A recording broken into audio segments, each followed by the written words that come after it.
Learn the use of aghachi.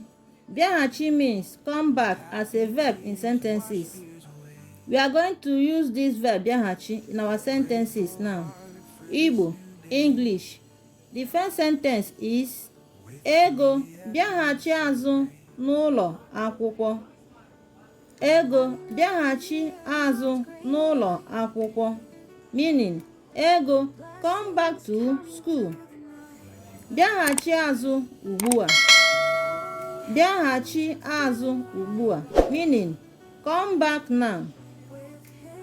Ugomma bịaghachi n'ụlọ m echi. Ugomma bịaghachi n'ụlọ m echi, meaning Ugomma come back to my house tomorrow. Remember, our verb here is bịaghachi. Bịaghachi means come back in English. We use the same color marker to identify same words, both in Igbo and in English, for easy understanding. Like and share our videos. Follow us for more. Bye.